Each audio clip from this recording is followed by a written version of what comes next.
Okay, welcome. This is Dr. Bally Wally, and this video should help you to understand how to begin annotating A-level non-fiction texts. And this video is particularly useful to help you consider the idea of transitioning from being a GCSE student to being an A-level student. Okay, so before we begin, this video is particularly useful for you if you are a Key Stage 5 learner. So obviously that's A-level. Anyone also who wants to improve or revise their grammar knowledge or writing skills, this would be good for you too. Anyone who is studying the OCR, Language and Literature, A-level syllabus, this would be useful for you too. And so on, the OCR Language Only A-level syllabus, this also would be really useful, and it does focus on language only. But remember, the language that we use in England is highly complicated, deeply discussed and widely argued in terms of it being a tool. So please be aware if there's anything that you think that's been missed, just jot down a respectful note in the comments. Thank you. And also, if there's any other things that you would like me to deliver videos on, please request them below. So firstly, okay, so where do you start? Well, if you look at the left-hand side, this is an extract from one of the anthologies we're looking at, and as the little dog looks absolutely bemused. And one thing before we start, I need to tell you, before we go any further, I just need to get a few things straight. Okay, you can see this distressed little man here. Okay, here it is. Rest in peace, GCSEs. Please be aware that this might look a bit morbid, but it's absolutely crucial that you don't take along with you all of the ideas of GCSE and keep on only using those. Of course, they're a great foundation. However, your GCSE is nothing like your A-level language.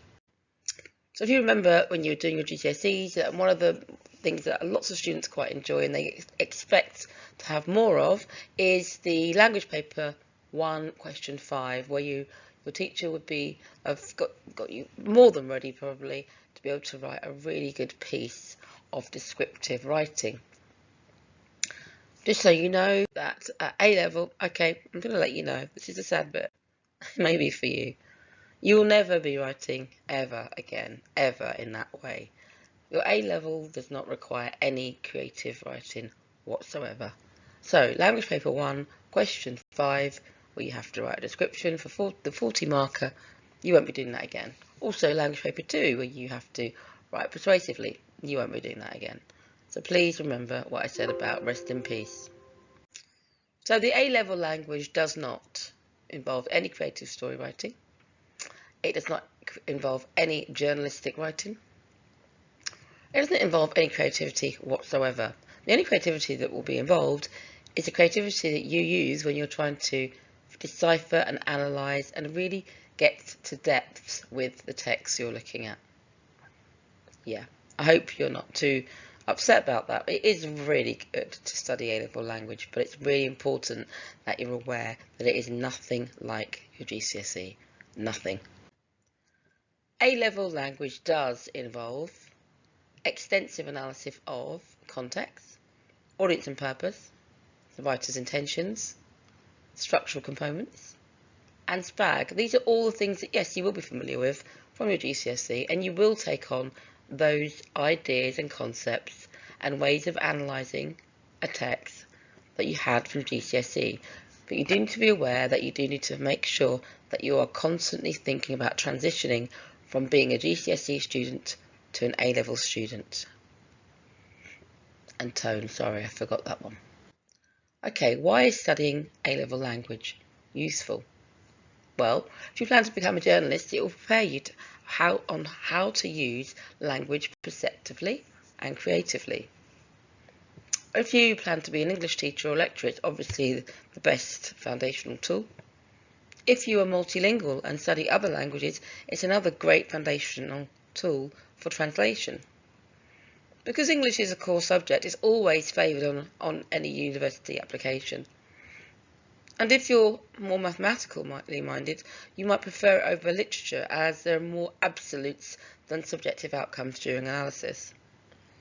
And if you plan to study any degree whatsoever, whether it's a master's or a PhD or whatever it is you're studying at university, it will provide you with the confidence to decipher complicated literature. Okay, so here we go. Where do you start? Well, first of all, like I said to you before, there are certain things you need to go and check on the internet. So based on whatever exam board you are with, you need to look at these exam board syllabuses, or syllabi, apologies, and you need to know exactly what is expected of you. Please do not even turn up at your first lecture without having read the syllabus. You need to know exactly what exams are involved, what coursework's involved, and absolutely what you need to know in terms of the outcomes and your percentages, because they are slightly different, although the language is quite similar in terms of your AO1s, AO2, AO3, AO4 and AO5. So basically your assessment objectives. And like I said, if you're going to study A-level, I would say to you, the first thing you should do is go onto the OCR website if you are studying with the OCR. If you're not, obviously you need to go to the website that you're studying, not the website, the exam board, which might be Edexcel or AQA, and first of all, download all of the things that are really useful for your particular A-level. So what's really useful, even if you're not studying with the OCR, these two texts, the green ones, the Glossary of Terms and the Guide to Theorists, are really useful, and they're free. There's a whole list of key terms. And the other book, which is quite expensive, it's about £40. I'm not going to get any sort of credit for selling this book, but I would absolutely highly recommend it. If you're a tutor, if you're a student or a teacher, it's really useful. And to be honest with you, sometimes in schools where there's a gap in the learning, or maybe perhaps, a college, you might not have a teacher for a certain time because of illness or whatever else might get in the way, this book here could actually teach you the whole syllabus and you wouldn't have to worry. It's a really good book. One thing I will say is before you're going to study an exam, when you begin a course of any kind, always go to the website and download examples of past papers. That's for any of your subjects, because then you'll know exactly what you're aiming for. And I think it's something you should do immediately as you decide to enrol on a course, whether or not you are still at GCSE level and you're thinking about doing A-levels in language. You need to know exactly what will be expected of you at the end of 2 years of study.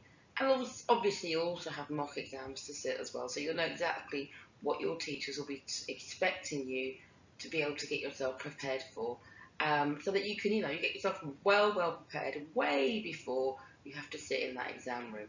So I hope this really helps. Please go quickly, run off and scoot and get your laptop, and obviously on your laptop already, just download at least 2 copies of exam past papers. Before, it's really important that you take hold of the syllabus, which is what I did to make sure my students had a really good sound foundation when they were looking at any text whatsoever. So this is what I did. I took the language syllabus and I went through the whole booklet and I compiled a list of 10 different things that I believed would be really important to focus on during my lessons. And here they are. You can take a screenshot if you like. I put them in an order, not any specific order, but I would say that when you're looking at a text, there are certain things you would look at first, and then you'd work your way through to this list. However, there's no order. If you want to change the order, and when you're looking at a text, it's perfectly fine. It's up to you, as long as you make sure you're thinking about covering all of these, I would call them umbrellas, so that when you are analysing your text, you don't forget to leave any stone unturned. What I mean by that is these are all of the words that I found in the syllabus that I've already mentioned, and all of the concepts and ideas and stylistics that are involved in analysing a text to get an A star. And I always tell my students in my class, I don't teach lower than an A star, so if you don't want an A star, tough. And they all kind of giggle at me and smirk. Anyway, I always get my students also to every single time, every lesson, I get them to write down your top 10. Because then when they get to an exam, that'll be in their minds and it's nice and clear so that they don't forget. And it's something that I always like 10s or 5s, because obviously we all have 10 fingers, most of us do. Well, that's my counting anyway. Maybe you could say I've got 2 thumbs, whatever. Don't get into the pedantics of it. But what I'm trying to say is that it's very easy to take 10 fingers into an exam and no one will even notice. So there's your top 10. And what I'll be doing is going through one by one to help you to understand how you can go through your exams and not panic when it comes to you looking at every single part of the text deeply. Okay, so this is the Lang and Licht and anthology. If you are doing language and literature, then this is the anthology I'll be using a lot of in all of my videos to help students to understand exactly how to analyse a text.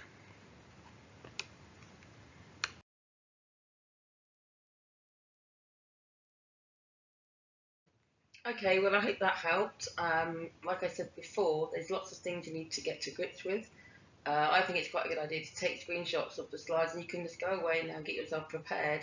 You might have started your A-levels already, but you might be thinking about doing A-level language next year. Wherever you are at the stage in your learning, it's a really good idea to make sure you know exactly what's expected of you. Hope that helped and see you soon.